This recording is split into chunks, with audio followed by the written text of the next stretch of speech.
How could a remote, snow-swept town nestled deep within the Arctic Circle become the epicenter of a ferocious struggle between the world's greatest powers?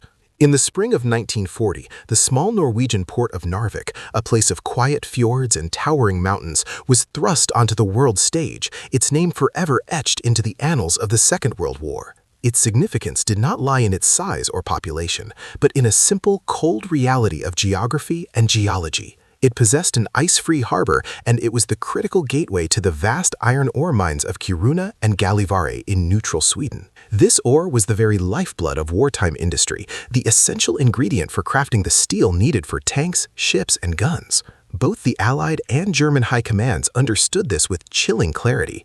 To control Narvik was to control the flow of this indispensable resource, and as winter's grip tightened on the Baltic Sea, freezing other routes, Narvik's port, just 110 miles from the Swedish mines, became the single most important artery for Germany's war machine. The fight for this northern port would become a brutal 2-month saga of sea and land battles, a desperate contest to either sever or secure a vital supply line that could tip the balance of the entire war.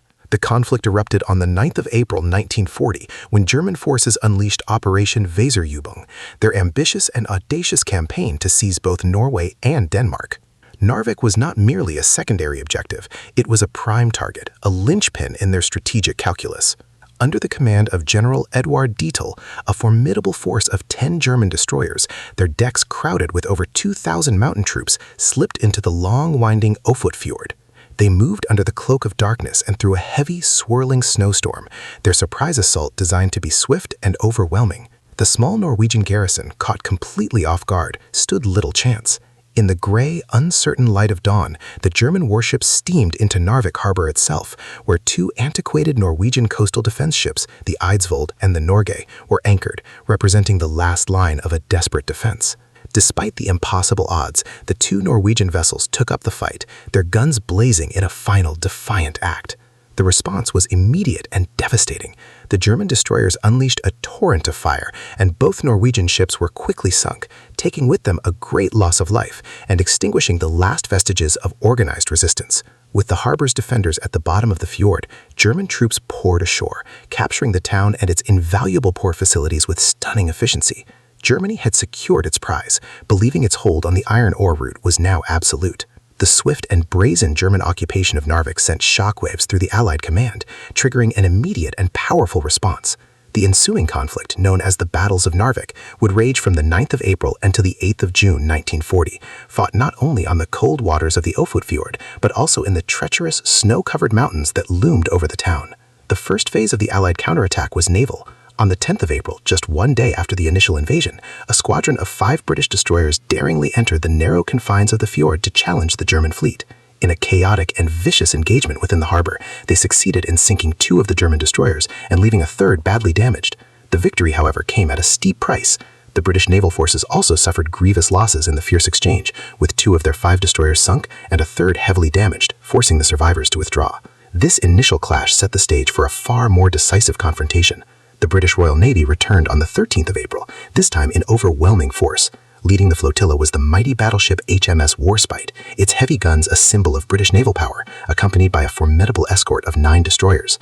This powerful task force systematically hunted down the remaining German vessels trapped within port of Narvik and the adjoining Rombak Fjord. The Second Naval Battle of Narvik was a crushing and decisive victory for the Allies. The entire German destroyer flotilla, which had carried Dietl's invasion force, was completely annihilated. Out of ammunition from the previous battle and critically low on fuel, the German ships were either scuttled by their own crews to prevent capture or systematically destroyed by the relentless British bombardment. The waters of the fjords around Narvik became a graveyard of twisted German steel, and with their navy shattered, the German soldiers in the town were now isolated, their sea link to Germany severed.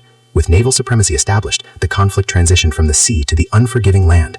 A multinational Allied ground force was assembled, a coalition of British, French, Polish, and Norwegian troops determined to dislodge the German occupiers. The ensuing 2-month land campaign was a brutal war of attrition, fought in some of the most challenging terrain imaginable. Norwegian soldiers fighting for their homeland were joined by elite French mountain troops, British infantry, and the Polish Independent Highland Brigade. They faced a determined and well-entrenched enemy composed of German mountain troops, German paratroopers flown in as reinforcements, and, uniquely, the shipwrecked sailors of the Kriegsmarine, who had salvaged weapons from their sunken destroyers and were now fighting as infantry. For weeks, the Allied forces painstakingly pushed the Germans back from the coast and into the mountains surrounding Narvik, fighting for every ridge and valley. Their perseverance culminated in a significant triumph on the 28th of May when the Anglo-French Expeditionary Force successfully recaptured the port of Narvik itself. It was a hard-won tactical victory, one of the first successful land operations against the German army in the war, and a moment of immense symbolic importance. Yet this Allied success was destined to be tragically short-lived. While the battle for a remote Norwegian town raged, a far greater catastrophe was unfolding hundreds of miles to the south.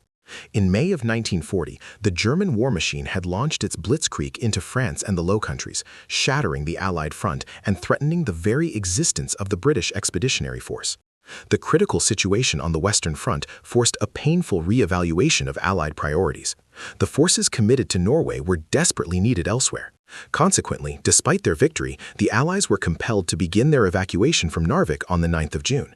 The troops who had fought so hard to liberate the town were withdrawn, leaving it to be reoccupied by the Germans. This strategic withdrawal allowed Germany to consolidate its hold on Norway for the remainder of the war, ensuring the vital flow of Swedish iron ore would continue uninterrupted.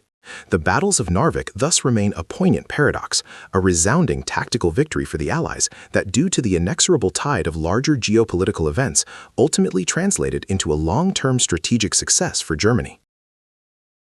Thanks for watching. Please like, subscribe, and comment with your thoughts or next video ideas.